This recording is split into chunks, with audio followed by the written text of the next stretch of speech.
Well, my first introduction to it came in the 90s. The first car I would actually drive when I turned 16 was considered, I would say, more of a premium product, but it still fell into more of the American luxury field. The Chrysler New Yorker that my dad owned, well, may have been boxy and boring and square, and yet it was still considered by most a luxury product. It didn't fit in the same mold as BMW, Mercedes, or even Lexus at this time, but it was still part of the American luxury brands. And as I got older, I started to think back and realize Chrysler was a pinnacle luxury auto manufacturer at one point in time. What happened? Well, what really happened to all of those big American luxury brands? American luxury used to be on par with what you found in both Germany and Great Britain. Today, it's slowly getting back to that, but it disappeared at some point in time in the 1960s and hasn't returned. Today, AutoLooks is going to take a look at the rise and fall and the soon rise yet again of the American luxury brands.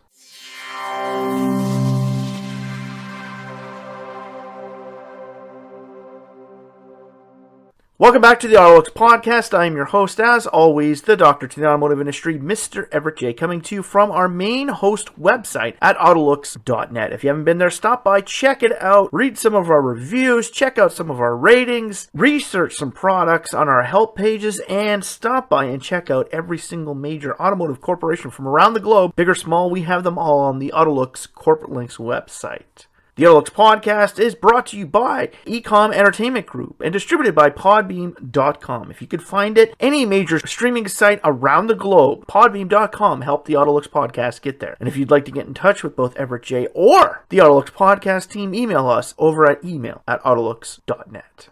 So like I said in the beginning, American luxury cars. Yes, all the way back into the 20s, American luxury was there. And at the beginning, two names stood out more than anything else: Packard and Cadillac. Packard, on its own, was a great luxury brand. Soon forming an alliance and becoming part of the Studebaker Motor Corporation, Packard was the pinnacle of automotive luxury in the 1920s in America, where Cadillac soon grew to become one of the top players, competing with the likes of both Rolls-Royce and Bentley from Europe, and hell, even Maybach at its time. Cadillac was originally devised by Henry Ford. Oddly enough, he created the brand. After his failed Ford Motor Company was taken over by its board directors, he returned with both Cadillac as his own division, which he eventually sold off to help pave the way to bring the Ford Motor Company, or should we say Ford and Edsel Motor Company, to fruition. Board members soon bought into the hoax of a new Ford Motor Company, and with it, Henry managed to buy back the stakes in his original car corporation, leaving Cadillac to the masses. And with William C. Durant seeing the conglomeration of General Motors slowly happening, abiding by the removal of Louis Chevrolet from the Chevrolet brand, with William C. Durant heading it up to go right up against Ford during the 1920s and the glorious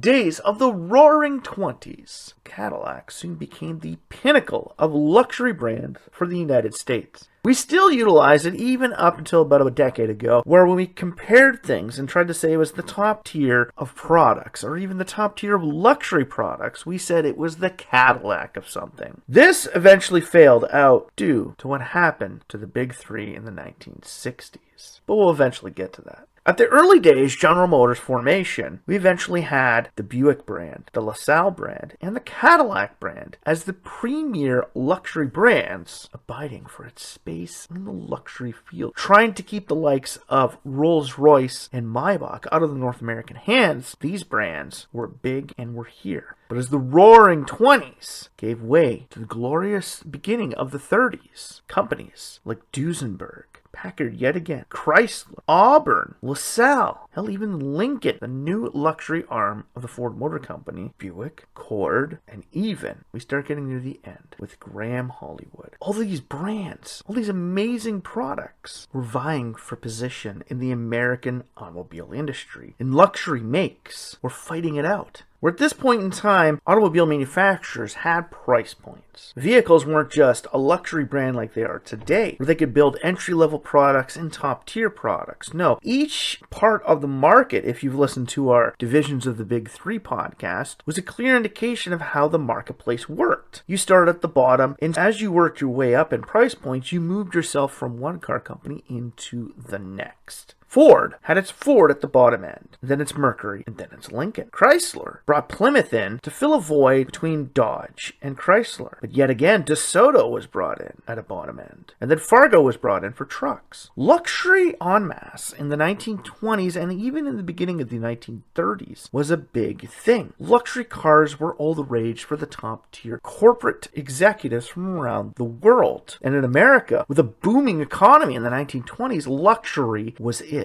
And coach builders were taking these luxury products and making them even more desirable and making them even more different for each person who owned them. One of the biggest players in the American luxury ring near the beginning, as a lot of people think, is always Duesenberg. But Duesenberg was actually outshined by one major automotive corporation, Pierce Arrow. Yes, Pierce Arrow, the American luxury thoroughbred. In today's marketplace, both Duesenberg and Pierce Arrow would classify under the same branding as high-end products like Rolls-Royce and Bentley. Pierce Arrow would be our similarity towards the Rolls-Royce brand, with Duesenberg being our similarity to the Bentley Automotive Corporation. Yes, America had top-tier luxury, and even into the 30s, the dirty 30s, we still had these amazing products. We had the Studebaker President Coupe, the Duesenberg Model J Boat Tail, and hell, even the Pierce Arrow, Silver Arrow, and Auburn supercharged saloon. These were premier products that people wanted. They looked like luxury. They handled like luxury. These are the products that were giving us cutting-edge technology and cutting-edge designs. Seeing Clark Gable roll up in an Auburn Boattail Speedster was something that was just becoming more and more common in Hollywood. The dirty 30s may be bad for the economy as a whole, but even still, people in Hollywood and corporate executives running the companies that are still making products for the masses had the money to buy luxury. But by the end of the 1930s, some of these makes would eventually disappear. Pierce Arrow being one of the first to take a nosedive. Finding little recourse during the dirty 30s, companies like both Duesenberg and Pierce Arrow would eventually falter. Without smaller brands propping them up at the bottom end, they had nothing to go on. So when the dirty 30s really set in during the mid-decade, these top-tier marks who had built products for nearly 20 years were closing up shop. With the loss of Cord, Pierce Arrow, and Duesenberg, the American luxury ring was being brought down. It was going from the high-end and premier divisions that we once had into being just that of luxury. Brands like Cadillac, Lincoln, Buick, Chrysler, and even Packard were still giving it a go into the 30s and even early 50s. But there were still people looking at top-tier products. Lincoln was looking at it with the Zephyr. Cadillac, well, let's just say Cadillac has had a multitude of amazing products during its lifetime, and the Series 60 became one of their big players, not just being known as the ultimate mob car, but Cadillac was still there. Being kicked off their top mantle, Cadillac was soon losing ground to Lincoln and their brand new Continental products. Hell, even Chrysler had released the Imperial brand. Cadillac was having trouble keep up with the Series 60 models, with both the sedan, the convertibles, and even the coupes. Packard took a back seat to the big three, where they had gotten into bed with Studebaker to help prop them up in more of the premium and bottom tier markets. Studebaker was having trouble keeping it going. Similar to that of the 1930s, the 1940s and its war-torn decade left very little to the big American automotive corporations. And still reeling from the dirty 30s, a lot of these luxury marques weren't able to come back to the same top-tier level that they once were. Rolls-Royce was still kicking it back everywhere in the world, where people still recognize them as being the vehicle driven by kings and queens around the globe. In North America, we had Lincolns and Cadillacs. And even at one time, we had Marmon and Roosevelts. We had the luxury makes. But unfortunately, those luxury makes weren't making it as per se. World War II came to a close, and all of our men and women from overseas came back home. A lot of them went out to the suburbs and started buying brand new vehicles. They all wanted new vehicles. And innovators like Preston Tucker were looking at this saying, we need to make the car for all of these people. Well, companies like Chrysler, Cadillac, and Lincoln were looking looking at it as these people are going to want stuff, but somebody at the top tier is still going to want something above and beyond. Where General Motors has closed up its LaSalle brand, Lincoln and Chrysler were looking to move even further up the food chain. The rise of the Continental in the 1940s gave rise to a brand new premier luxury name in the Lincoln stable, and soon enough the Continental brand would appear. Although short-lived, similar to that of the Imperial brand from Chrysler, both of them eventually became the top tier of luxury for the American automobile industry. But it's the 50s, and people want products.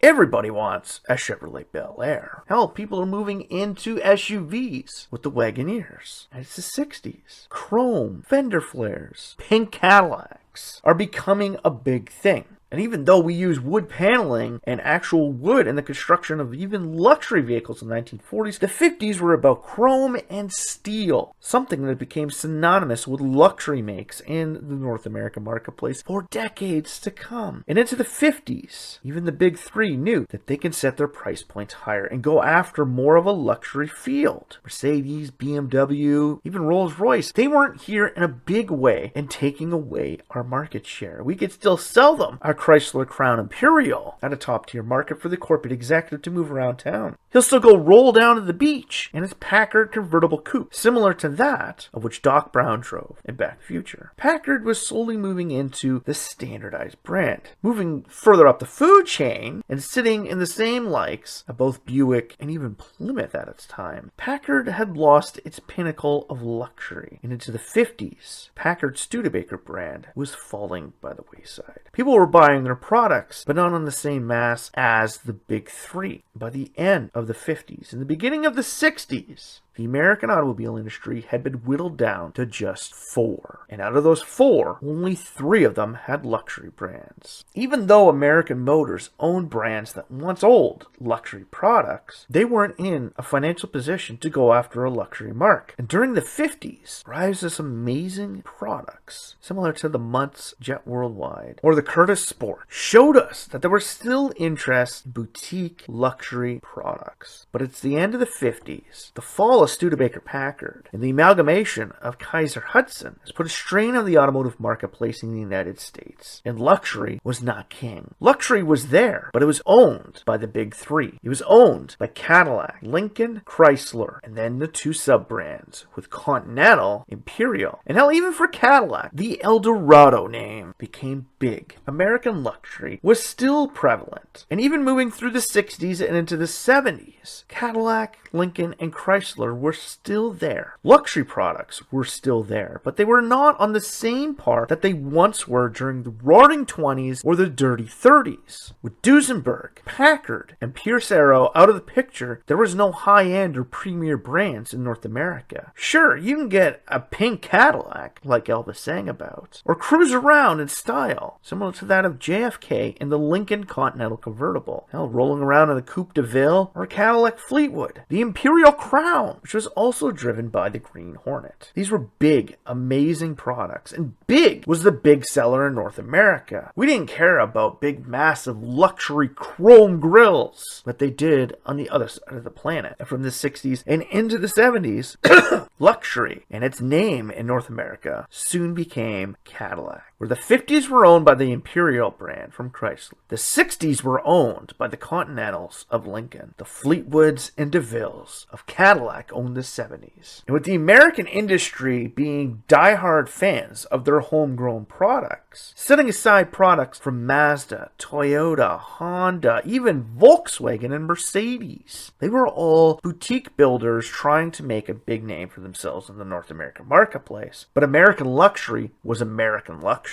Sure, Mercedes had their old S-Class, and with it, it was luxury and it was diesel. But who gives a flying fuck about that? When you got a Coupe de Ville or a Cadillac Fleetwood, some of the biggest boats on the road. You want to cruise around in a Mercedes, BMW, hell, even a Rolls-Royce. No, those weren't American products. American products were it. And in North America, you'd prefer to be seen driving a Cadillac than a luxury brand from any other make in the world. And this followed through all the way to the gas crisis of the 1970s. And with that, the American luxury marques soon would see what it's like to not be at the top of their game. Throughout the 60s and 70s, both Lincoln and Cadillac played around with the ideas of station wagons and even pickup trucks, trying to enter luxury into every facet of working life. And they did this only because they could. Everybody demanded everything, and they thought everybody wanted luxury with everything. Chrysler didn't follow suit, as Chrysler was the littler of the big three, but it still owned the market with its New Yorker and Imperial nameplates. And in 1978, the New Yorker Brougham, one of the biggest cars next to the Chrysler Newport, floated on by like these massive limos of the road. And into the 70s, that became the new mainstay of being known as being rich. Owning a limo during the 70s and 80s was it. Hell, even into the 90s, if you owned a limo, you had made it. You were on top of your game. You needed that luxury, and you needed it today. The luxury products for the North American marketplace were eventually being phased out. The Continental brand by the end of the 60s was gone. Chrysler had canceled the Imperial name and slowly brought it back in the 1980s, just before their major fall. And they did this because of the rise of European luxury marques. Or in the 1970s, cruising around in a Coupe de Ville was it. That was it. That was luxury. That was American luxury. Nobody can do it better. Well, with the gas crisis, lots of other companies could. And Mercedes was one of the few luxury brands that had diesel products in North America. Sure, diesel was the same thing as petroleum, and your gasoline and diesel product were on the same wavelength. But diesels, you can go further on a tank of gas than your standard gasoline engines. And these diesel vehicles were way more efficient. Cadillac and Lincoln both played around with the ideas of diesel products. Fortunately, it fizzled out. And as the 80s arrived, the big, burly American cars from Chrysler, Cadillac, and Lincoln were being phased out in favor of new fun and fuel-efficient products from Europe. As the yuppie scene appeared in the marketplace in the 1980s, you were more likely to see them driving a Mercedes SL300 or a BMW 3003. These were luxury products from Europe. Mercedes and BMW were it, and they were luxurious. If you'd made it, you still rolled around in a limo built by a North American counterpart. But for your day-to-day driving, you weren't driving around in this massive Fleetwood boat. You were rolling around in a BMW 3. By the end of the 80s, the American luxury scene was collapsing within itself. Chrysler, with their bankruptcy, had to come back from the bottom of the barrel to rebuild themselves as a luxury marque once again. Introducing products like the New Yorker K car in the 80s destroyed their luxury image that they once held with the Imperial nameplate. Chrysler was gone. They were a premium brand.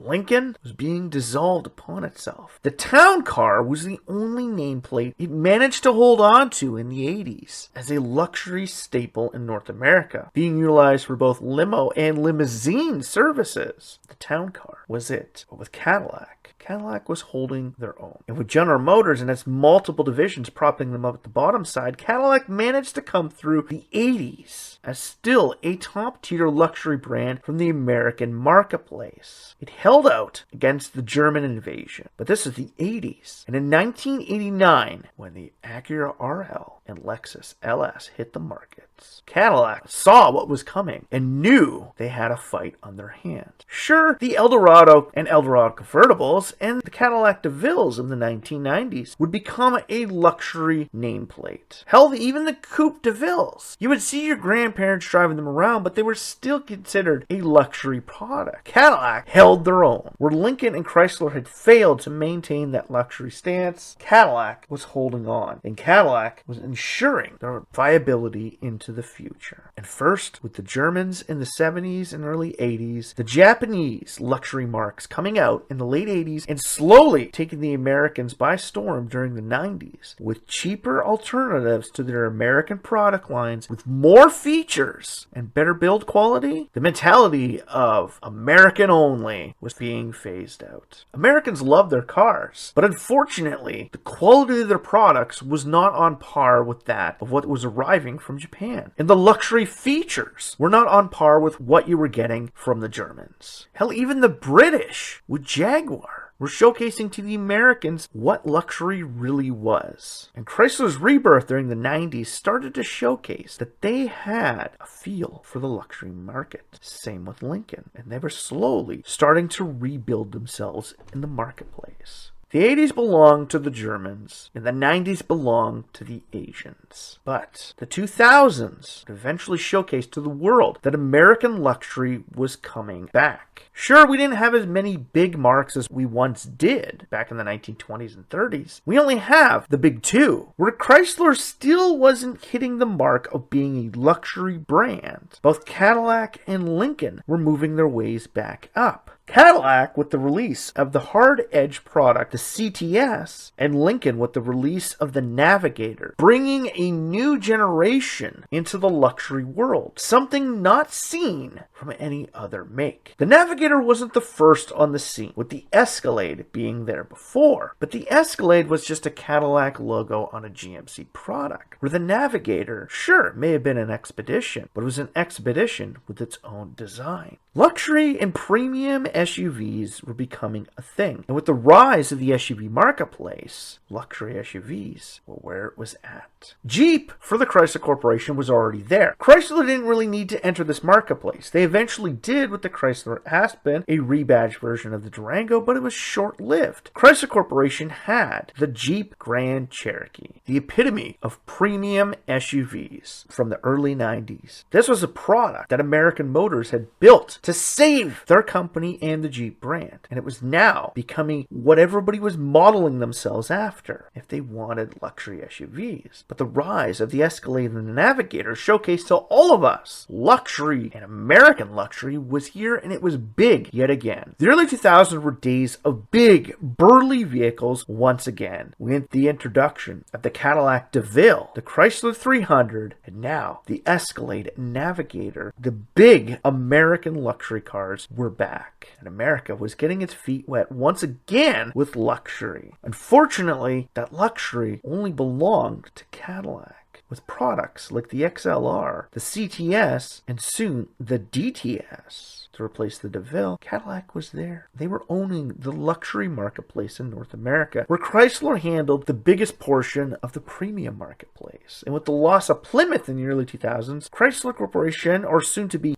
Daimler Chrysler, only had Chrysler and Dodge. Lincoln was faltering back, with only the Navigator being at the top. With the release of the new Zephyr and MKS, Lincoln was showcasing to us that they could do luxury once again. But it really wasn't until the arrival of the new Lincoln Continental that people start to see Lincoln in a brand new light. Lincoln was slowly moving out of their premium field. Now, similar to the 70s, Lincoln during the 2000s had played around the idea of pickup trucks with the Blackwood and the Mark LTs. Where Cadillac had the Escalade EXT, Chrysler had nothing. And luxury trucks were a very short-lived product range, with premium products being its carryover. And if you'd like to hear more about this, you can go back and listen to our podcast about luxury trucks and why this market does not work. After you're done listening to this one, stop by, check it out, and take a listen. So here's Cadillac with its edge design, paving the way for a new luxury appeal of the American industry. Lincoln has the Continental and the Navigator, and Chrysler has the 300. Well, 2008, the global economy is crashing, and a little startup, Palo Alto, California, is making waves into the electric vehicle industry. Soon enough, after the release of the Roadster, Tesla releases its first generation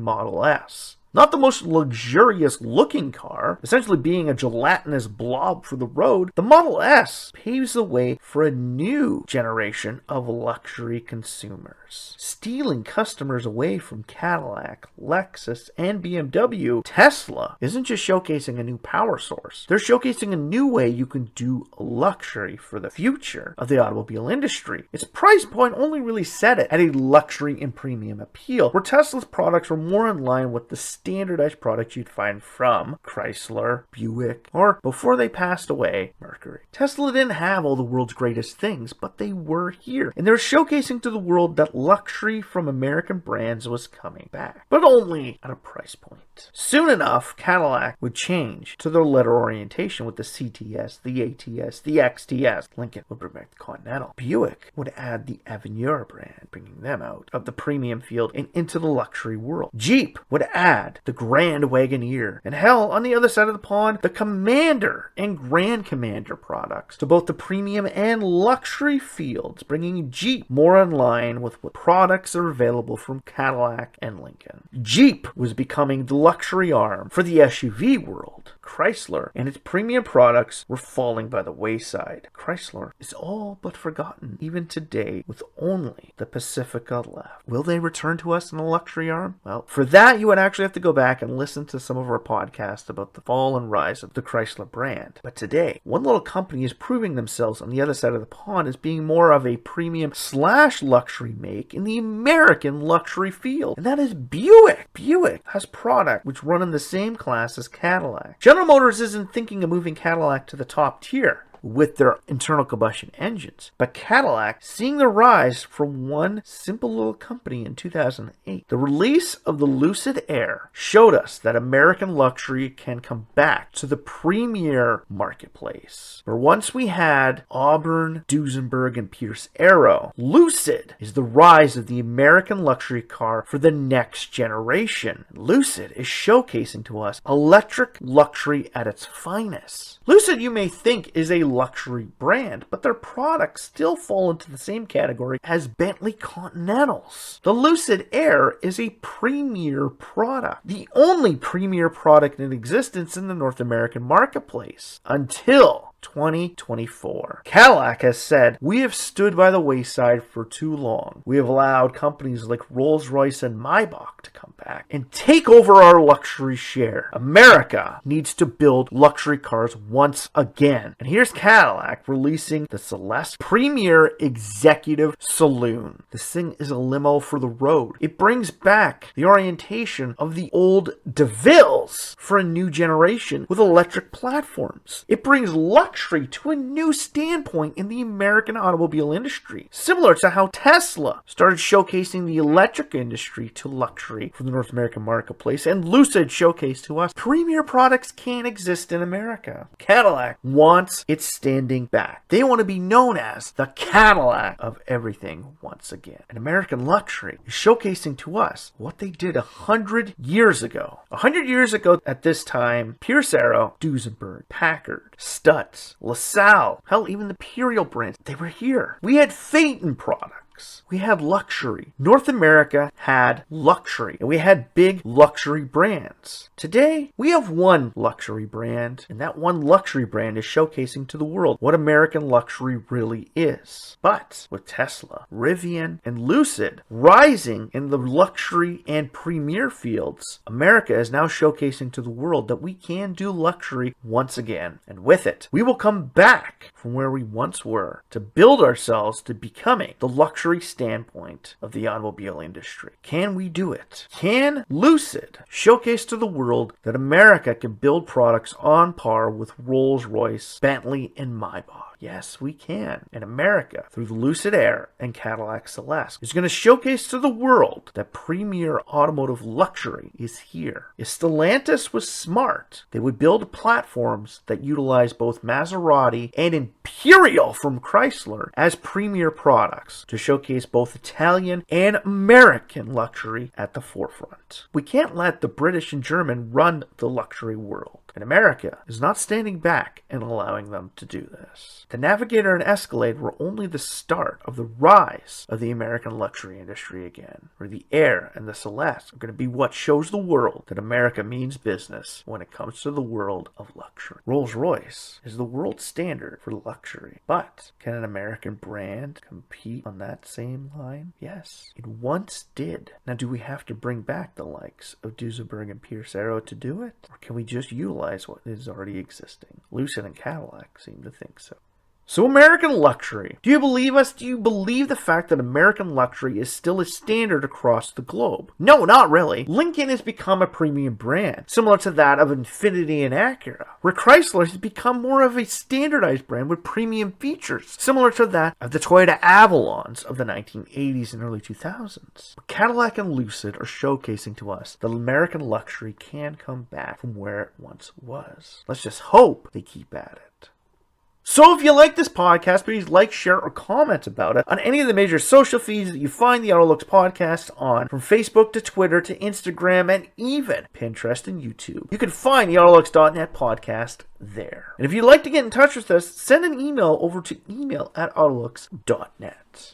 And once you're done doing all that, stop by the website, review some of the Automotive Corporate Links websites from around the globe. Big or small, we have them all on the AutoLooks.net website. Read some of our reviews, check out some of our ratings, and get some help from our help pages at the AutoLooks.net website. The AutoLooks podcast has been brought to you by Ecom Entertainment Group and distributed by Podbean.com. If you'd like to get in touch with the AutoLooks podcast team, send us an email over at email@AutoLooks.net. So, for myself, Everett J., the AutoLooks.net website and team, and Ecom Entertainment Group, strap yourself in for this one luxurious ride that the American automobile industry will take us on once again.